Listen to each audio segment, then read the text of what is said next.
Bonjour, c'est Philippe de Web pour vous. Aujourd'hui, dans cette vidéo, nous allons voir les principales étapes pour mettre en place un système d'affiliation vous générant des revenus. Je vous donne quelques conseils qui me semblent incontournables, donc regardez bien jusqu'au bout cette vidéo. Vous trouverez sous la vidéo un lien pour une formation, pour l'instant encore gratuite, sur comment créer votre propre business en ligne dont l'affiliation est l'une des possibilités. Alors, l'affiliation, c'est quoi? Faire de l'affiliation, c'est tout simplement être un apporteur d'affaires et toucher une rétribution ou commission pour cela. Ce n'est pas plus compliqué. Vous allez faire la promotion d'un produit au sens large, comme un produit physique, un logiciel, un service ou encore une formation. Ce produit a été créé par quelqu'un d'autre. Vous n'allez pas vous occuper de la logistique ou du service après-vente. Vous n'aurez qu'à mettre en visibilité, au bon moment, un lien, c'est un lien de type URL, pour permettre à votre audience d'obtenir le produit et de tracer que le client vient de chez vous. C'est pourquoi de plus en plus de personnes se mettent à l'affiliation. Cela paraît facile. Par contre, sachez tout de suite que l'argent facile n'existe pas. Il va falloir mettre en place des actions afin de pouvoir toucher vos premières commissions. Donc, du travail et du temps. En commentaire, dites-moi ce que vous en pensez. Alors, la première étape est de choisir tout d'abord votre thématique. Une thématique qui vous fait sens, qui vous intéresse, dans laquelle vous avez des connaissances, une expérience, des compétences. Si vous n'avez pas ces connaissances ou ces compétences, il faudra les acquérir par des recherches, des lectures, visionner des vidéos YouTube, de l'auto-formation. Cette thématique peut être une passion en lien avec votre métier ou en lien avec votre métier. Mais attention, tout n'est pas forcément monétisable, surtout au niveau des passions. Par exemple, si vous êtes collectionneur de bouchons en liège, par exemple, vous n'allez pas pouvoir identifier un marché suffisant pour que cela soit rentable pour vous.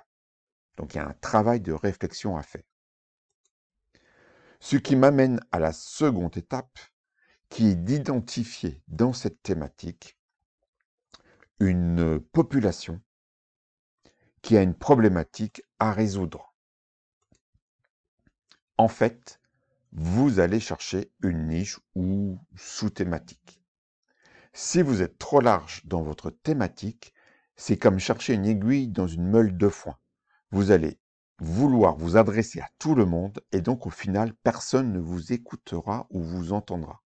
C'est important d'avoir cela en tête, comme on le verra plus loin dans la vidéo, car cela va guider votre communication.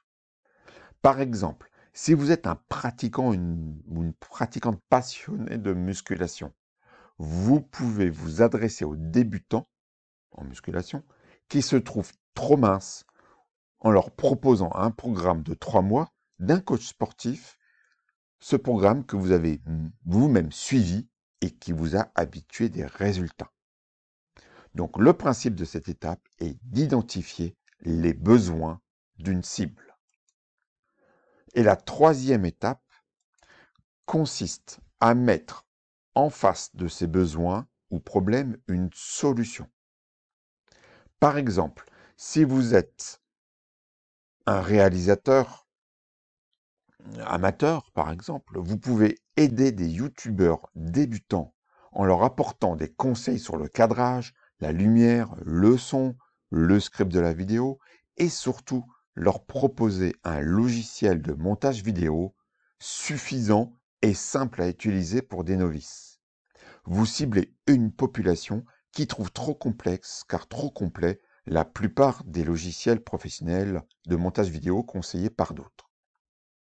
Une règle d'or, pour être crédible, il faut savoir utiliser le produit. Il faut l'avoir utilisé et savoir l'utiliser. Il faut le connaître à fond, le maîtriser, même si c'est un produit physique, comme une canne à pêche par exemple. Personnellement, je fais la promotion de System.io, un outil tout en un pour les web entrepreneurs comme moi, et surtout, je l'utilise tous les jours. Je peux donc aider quelqu'un qui a pris ce logiciel via mon lien d'affilié. Je vais lui apporter de la valeur. La quatrième étape est le passage à l'action, en affichant votre expertise et en échangeant avec votre audience. Cela consiste à vous mettre en avant sur un ou plusieurs canaux de communication, comme les réseaux sociaux, newsletters, un blog, une chaîne YouTube, etc. Le principal, c'est de ne pas vous disperser. Choisissez tout d'abord un seul canal de communication. Je vous invite à aller voir ma formation encore gratuite qui rentre dans le détail du système à mettre en place, notamment pour capturer des emails. Le principe est de montrer ou démontrer que d'une part, vous êtes légitime du fait de vos connaissances et que d'autre part, vous pouvez apporter de l'aide à votre audience. En contrepartie, certains passeront par votre lien affilié pour obtenir le produit que vous mettez en avant, que vous conseillez. Dans les derniers conseils vraiment qui me semblent incontournables, c'est tout d'abord de ne pas choisir plein de produits, surtout au démarrage. 1, 2, voire 3 programmes d'affiliation sont suffisants. Commencez de toute façon par un déjà. En plus, souvent pour toucher concrètement vos commissions gagnées, un minimum d'euros est requis souvent par les créateurs de ces programmes. Un autre conseil, vous n'êtes pas obligé de le suivre celui-ci, c'est de préférer les services ou les logiciels à abonnement récurrent.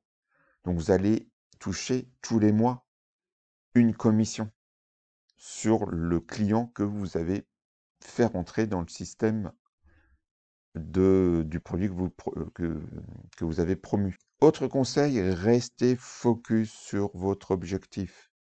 Niche, cible, problématique identifiée, solution proposée. Ne vous dispersez pas. Soyez patient. Faites au moins une action par jour. Laissez-vous du temps pour avoir vos premiers résultats. Cela peut prendre plusieurs mois. Il y a aussi parfois un facteur chance. Certains, au bout de 3 semaines, ont déjà une première commission parce que quelqu'un a cliqué sur un lien. Mais ils ne vont pas avoir tout de suite des résultats qui vont exploser. Parfois, c'est 3 mois. Il me semble que pour moi, ma première commission, c'était au bout d'1 mois. Une toute petite commission de 2 €. Et j'ai dû peut-être attendre 1 mois ou 2 avant d'avoir la seconde commission. J'ai encore plein de conseils à vous donner issus de mon expérience, mais j'en garde pour d'autres vidéos. Donc abonnez-vous pour ne rien rater. À bientôt pour une prochaine vidéo. Ciao.